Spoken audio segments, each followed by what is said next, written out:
There are moments when giving a consequence actually makes ADHD behavior worse, and most parents don't even realize that it's happening. I'm Taryn, an occupational therapist and mom, and I see families get stuck in a cycle of more consequences, more meltdowns, and more frustrations. So in this video, I'm going to show you 5 moments when consequences don't work and what to do instead. Before we get into the first point, here's the thing. Consequences only work when a child can connect 2 things: what they did and what happened next. But that connection only happens when their brain is in thinking mode, not survival mode. I want you to picture a traffic light in the brain. Green is calm, thinking works, learning works. That's when consequences can teach. Yellow is when stress is starting to build. Frustration rises, thinking starts to wobble. Red is meltdown. Fight or flight is on and the thinking brain is offline. So in red, consequences don't teach, they just add pressure. It's like honking at a red light and expecting the cars to go. The system has to reset first. This is exactly what we work on inside Taming Big Emotions. Now let's look at the first of the 5 moments ADHD kids are most likely to hit that red light, so you can catch it earlier. Let me paint a picture many parents know well. Your child is screaming, something's being thrown, and then they shout something like, "I hate you!" And every instinct in you says, this needs a consequence. Because if I don't address it right now, it feels like I'm allowing the behavior. But here's the problem. During a meltdown, your child's brain is in fight or flight. The thinking part of the brain, the prefrontal cortex, is basically offline. It's like a computer that's frozen. Pressing more buttons doesn't fix it. It just makes it glitch harder. So when you say, if you don't stop right now, you're losing screen time, they can't process the lesson. All their brain experiences is more threat. Instead, we focus on safety first, regulation second, and teaching later. And that can look like lowering stimulation, using fewer words, moving siblings out of the room, sitting nearby, and giving their nervous system time to settle. You can even say, "You're safe, I'm here. We'll talk about this when your brain is back online." And later, once they're calm, that's when consequences and problem solving actually work. You're not being permissive. You're being strategic about when learning can happen. Now let's talk about a moment where the red light can come out of nowhere for parents.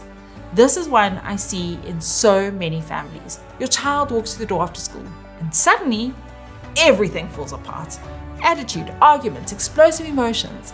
And parents are saying, "I don't get it. They were fine all day at school." Well, here's why. A lot of kids with ADHD spend the whole day holding it together, following rules, forcing focus, masking struggles, and it takes a huge amount of energy. I explain it like holding your breath underwater.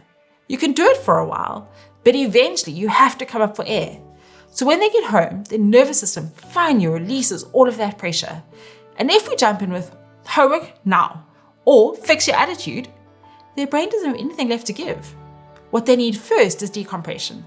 Snack, water, a bit of quiet time, maybe movement or play. Then once their nervous system refuels, that's when expectations actually work. Because what looks like disrespect in that moment is often just plain exhaustion. If the after-school crash is the moment your home falls apart, Taming Big Emotions is for you.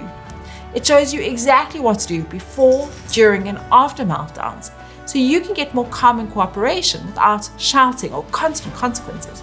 I'll put the link in the description if you want my step-by-step help with this. And sometimes the reason they crash after school isn't emotional at all. It's actually sensory. Let me show you what that feels like. Imagine standing in the middle of a busy shopping center. Noise everywhere, bright lights, people moving in every direction. Now imagine trying to regulate your emotions while 10 radios are playing at the same time. That's what sensory overload can feel like for many kids with ADHD. When the brain gets overwhelmed by sensory input, the nervous system flips into survival mode. And that's when you might see shouting, refusing to cooperate, running off, or a full-blown meltdown. Sometimes the warning signs come first: covering ears, getting suddenly silly, snapping, or saying, "Stop talking." And if we respond with, "You're embarrassing me, stop this right now," their brain hears that as just another threat. What helps instead is removing the sensory overload. Step outside, find a quiet space, lower your voice, give their nervous system a chance to reset. Then later, when they're calm, you can talk about what happened and what might help next. Because sensory overload isn't defiance, It's the nervous system saying, I cannot handle one more thing right now. And this sounds simple, but it's incredibly powerful. Sleep and food have a huge impact on emotional regulation, and ADHD brains are especially sensitive to both of those things. Think about how you feel when you're exhausted and hungry. Little things feel huge. Patience disappears. Now imagine trying to manage that as a child whose brain already struggles with emotional regulation. That's when you get the meltdown over the wrong snack or a full battle over homework. And if we respond with discipline in that moment, we're actually addressing the wrong problem. Sometimes the solution is really simple. Food, water, rest, and lower demands. Once the body is supported, the behavior often improves on its own, because sometimes the problem actually isn't behavioral, it's physiological. And when kids are already worn down, hungry, tired, and struggling, they're also more likely to feel ashamed fast. And shame is a huge trigger. So let's talk about moment number 5. This one is really important. Many kids with ADHD already feel like they're constantly getting things wrong. They hear corrections more often than praise, and they struggle with things their peers seem to manage so easily. So when something goes wrong, they often already know it. You might see it as looking down, getting quiet, avoiding eye contact, or sometimes it comes out as anger and I just don't care. In that moment, piling on consequences doesn't build accountability. It only deepens shame. And shame is one of the biggest barriers to learning. It's like pouring cement over growth.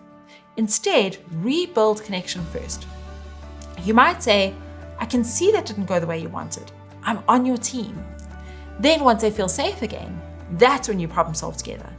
Because accountability grows best in safety, not in shame. And this is exactly why homework is such a flashpoint for ADHD kids. When they're already depleted and feeling behind, jumping straight into homework can trigger the red light brain and a whole lot of shame. Click on this next video if homework is the battle in your house, because I'm going to show you exactly why starting homework right after school so often backfires for ADHD kids, and what to do instead so it doesn't turn into a full-blown meltdown.